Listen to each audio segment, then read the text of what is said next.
All right, so are you ready to dive into the world of flirting? Always ready for that. Okay, great. Oh. Because today we're going to look at this YouTube video that a listener sent in called How to Get Her to Start Flirting with You. Say these lines to women.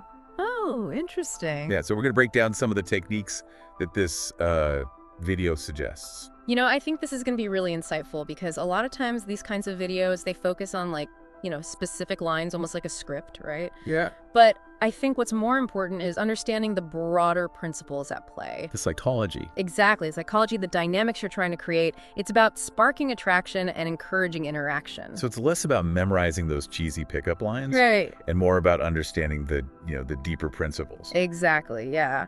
And one of the first things that this video really emphasizes is the importance of setting the right tone right from the beginning. Okay. And it suggests using what it calls semi-sexual compliments to kind of create that initial spark. Semi-sexual compliments. That sounds kind of bold, to be honest. What does that even mean? Yeah, I know. It's a little bit of a eyebrow-raising term.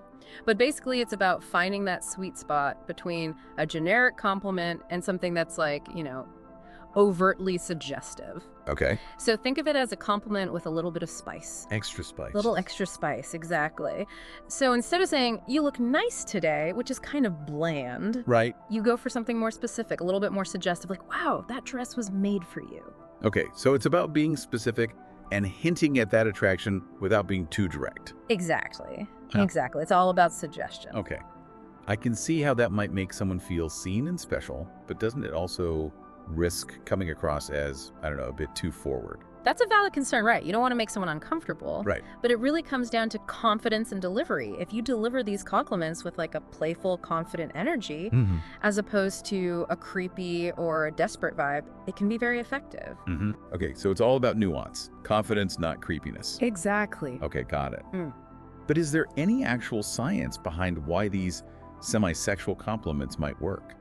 Yeah, there's actually quite a bit of research on compliments and their effects. Studies have shown that compliments that focus on a person's unique qualities or make them feel especially appreciated tend to be more impactful.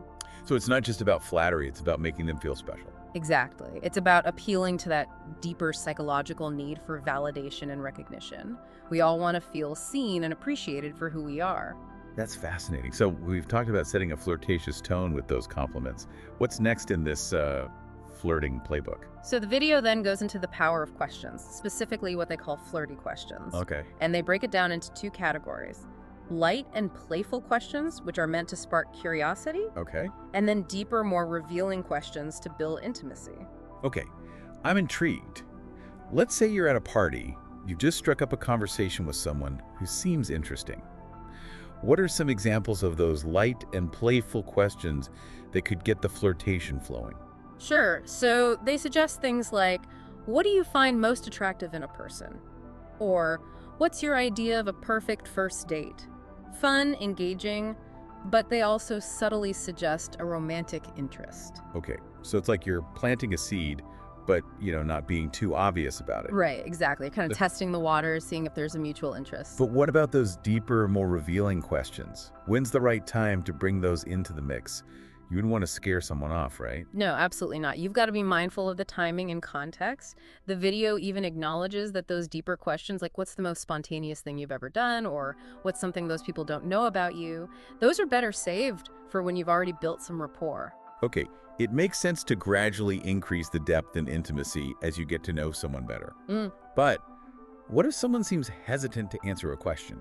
Even a lighthearted one, like, should you back off and change the subject? Here's where the video gives a really interesting piece of advice. Okay. It suggests that instead of backpedaling or apologizing, you should own your curiosity. You could say something like, hey, I'm just genuinely curious to know more about you, right? That's a great way to reframe it, because it shows you're interested, but you're not putting pressure on them. Exactly. It keeps the tone lighthearted and playful. Okay, so we've got the flirtatious tone with the compliments. We've got the questions to spark conversation and rapport.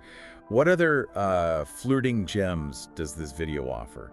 Get ready for this one, because it's a bit of a mind game. They call it playful misinterpretation. Playful misinterpretation? Yeah, using humor and wit to kind of create a flirtatious dynamic. Okay, I'm gonna need an example. Okay, imagine someone says, I'm a terrible cook. Now, a typical response might be, oh, that's okay, I don't mind. But this technique, you take it a step further and say, good thing I'm a master chef. Guess I'll be handling all the cooking in this relationship. Oh, so you're taking a comment and turning it into a playful suggestion about a future together. Exactly. That's clever, but wouldn't that get old if, like, every single comment was a playful misinterpretation? Yeah, for sure. The key here is to use it sparingly and strategically. Like, you don't want to overdo it, right? It could come across as insincere or, even worse, like you're trying too hard. It seems like a lot of these techniques, they really depend on finding that balance between confidence and authenticity. Absolutely. You want to be playful and flirtatious, Yeah. but not come across as, manipulative or overbearing. Right, exactly. And that's a key takeaway for everyone listening, right?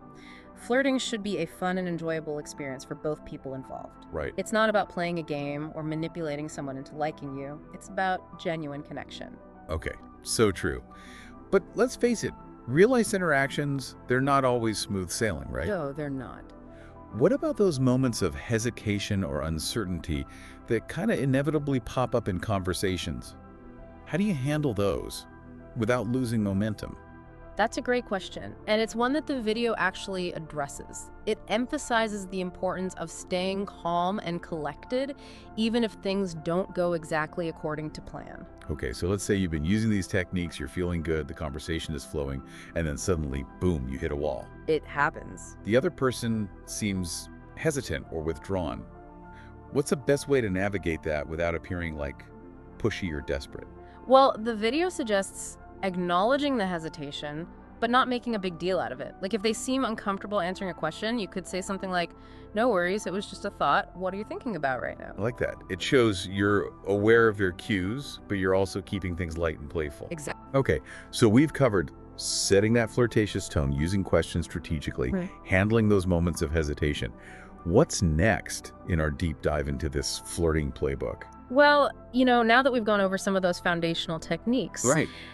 the video kind of shifts its focus to how do we build momentum, right? Wow, okay. How do we deepen that connection that we've kind of sparked? Right. And they suggest two main tactics for doing this: teasing and callback. Teasing and callbacks. Okay, so let's unpack that. What do they mean by teasing? Because when I think of teasing, I kind of think like, back in the schoolyard. And I don't think that's what they're going for here, right? No, definitely not. It's not about like childish name calling or, being mean-spirited. Right. It's more about that playful banter, those lighthearted jabs, maybe a little bit of gentle ribbing, but all in good fun. Okay, so like, give me an example. Okay, so imagine someone says, oh, I'm terrible at parallel parking. Now, a typical response might be, oh, that's okay, I don't mind. But this technique would have you say something like, well, good thing I'm an amazing driver. Looks like I'll be the designated chauffeur in this relationship. Oh, I see. So you're taking their comment Right. and turning it into like a playful suggestion about a future together. Exactly, you're kind of planting that seed, Yeah. but in a way that's lighthearted and not too serious. It's like you're creating a shared experience, Right. even if it's just hypothetical for now. I like that. It's like you're building that rapport through humor. Exactly. And it actually taps into this psychological principle called the endowment effect, which basically says that we value things more when we feel a sense of ownership over them.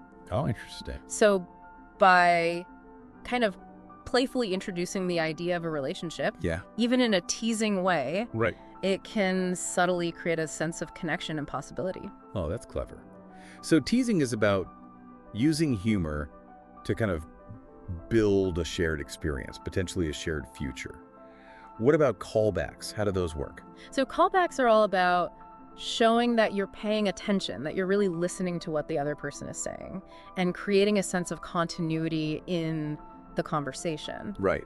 So you're referencing something that they said earlier. Maybe it's a small detail, maybe it's a joke they made. Right. So it's like you're weaving a thread through the conversation, creating those little inside jokes. Exactly, and that can be really powerful because it makes the other person feel seen and heard. Right. And it doesn't have to be anything complicated. It could be as simple as remembering they mentioned their favorite band and later saying, I was listening to band name earlier and it made me think of you. Oh, it's a little personalized touch, right? Yeah. Shows that you're paying attention, you remember the details. It's those little things that can make a big difference. So it seems like this video is really full of these like little psychological nuggets, these little hacks for building attraction and intimacy.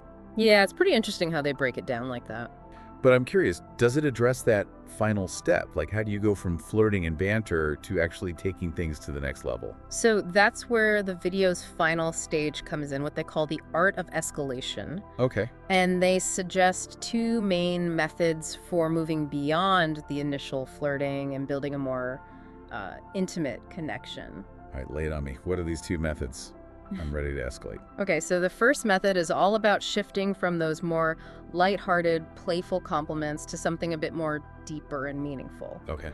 So instead of focusing on like external qualities like someone's appearance, you start complimenting them on their character, their intelligence, their sense of humor, you know? Oh, okay. So it's like, instead of saying you have beautiful eyes, you might say something like, you have such a captivating way of telling stories. Or, I'm really impressed by your passion for their hobby or interest. Exactly. You're showing that you see them beyond the surface. Right, you're seeing them as a whole person. And those deeper compliments, they can create a really strong sense of connection Yeah. because they tap into our core need to feel validated, appreciated for who we are on the inside. Okay, that makes sense. But compliments can only take you so far, right? Yeah. What's the second method for escalating things? The second method is a little bit more delicate, and it definitely requires paying attention to social cues, personal boundaries, that sort of thing. Okay. And it involves introducing subtle touch into the interaction. Okay, I can see how this could be a little tricky. Because I'm all for like a playful touch in the arm, a light touch on the shoulder, you know, if the vibe is right. Right? But how do you gauge if it's okay? How do you know if you're crossing the line? That's such a good point because you never want to make someone feel uncomfortable. Right. And the video really stresses that any touch should be light, brief, and above all, consensual. It's about testing the waters, seeing how they respond. If they seem receptive, you can gradually increase the frequency or duration of the touch. But if they pull away or seem uncomfortable in any way, you back off immediately. Okay, so consent is key. Read the room, read the person, Yeah. make sure everyone's comfortable. Exactly. And there's no one-size-fits-all approach here. Right. What might feel comfortable and appropriate in one context might be totally different in another. It's really about being attuned to the other person Right. and responding accordingly. This whole conversation has really highlighted for me how important social intelligence is Oh, absolutely. when it comes to flirting. It's Yeah. not just about memorizing these lines or techniques. Right. It's really about understanding like those subtle nuances of human interaction, Totally. responding in a way that feels authentic and respectful. Yes. And I think it's really important to point out that while this video we're looking at, it offers some really useful insights Yeah. into the mechanics of flirting. They're just suggestions. Right. They're not hard and fast rules. Right, because every interaction is different. Exactly. Every person is different. Exactly. What works for one person might not work for another, and that's okay. Right, exactly.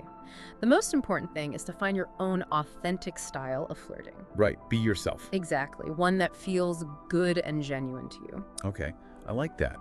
But I think there's one more important piece to this puzzle that we haven't really touched on yet, and that's the ethical side of flirting. That's a really important point. Right, because while this video focuses a lot on the tactical aspects, it doesn't really delve into those ethical considerations. You're right. And I think that's something really important for us to talk about. Absolutely. Because flirting should never be about manipulation or coercion. Exactly. It should be about creating an experience that feels good for both people involved. Right. So maybe it's time for us to kind of shift gears a little bit and talk about how to approach flirting in a way that is both effective, but also ethical. Because ultimately, building genuine connections should be the goal. I love that. All right, let's dive into the ethics of flirting and how to navigate those waters with, respect and authenticity. Okay, so we were talking about the ethics of flirting before. Right, right. And, it's important to remember that it should be a fun experience for everyone involved. For sure. It's not just about getting someone to like you. No, it's not a game. It's about building a connection based on mutual respect and interest. Exactly, exactly. But how can we make sure that we're flirting ethically? Especially when things get a little bit ambiguous sometimes. Yeah, for sure. I think one of the most important things is to just really pay attention to those signals. Okay. Both verbal and nonverbal. Okay. Are they engaged in the conversation? Right. Do they seem comfortable with the level of playfulness? Yeah, you gotta read the room. Exactly, exactly. What if you're getting mixed signals? Oh, that's tough. What if you know someone's giving you, like, conflicting vibes? Right. Yeah, how do you navigate that? How do you deal with that? I think that's where clear communication becomes super important. Okay. If you're not sure about someone's intentions, the best approach is just to be direct. Okay. It doesn't have to be like a big grand declaration or anything, Right. but just, simply expressing your own interest and seeing how they respond. Okay, so instead of playing those guessing games, Right. just be upfront. Yeah, just put it out there. So something like, I'm really enjoying talking to you. Would you be open to getting coffee sometime? Exactly. Exactly. It's like putting the ball in their court Yeah. without being too pushy or aggressive. Right. And it shows confidence, It does. which is attractive. It is. It shows that you're genuinely interested in connecting with them. Exactly. And it respects their right to say no. Yes, absolutely. But what happens if they do say no? That's the hard part. Rejection's tough, especially when you've put yourself out there. Yeah, it's never easy, but rejection is just part of life. It is. Especially when it comes to dating and relationships. Yeah. The key is not to take it personally. Right. It doesn't mean you're not worthy or that something's wrong with you. Exactly. It just means that this particular connection wasn't meant to be. It wasn't a match. It wasn't a match, exactly. Don't take it personally. Just move on. And there are plenty of other fish in the sea. There you go. So we've talked about a lot today, from specific flirting techniques to the ethics of it all. It's been a good conversation. As we wrap up, what are some key takeaways you want to leave our listeners with? I think the most important thing is to remember that flirting should be fun. It should. It's about exploring connections, expressing interest, and enjoying that whole dance of interaction. I like that, the dance. Yeah, and doing it with respect, with authenticity, Yeah. and being mindful of how the other person is feeling. It's all about respect. It is. So be playful, be respectful, be yourself.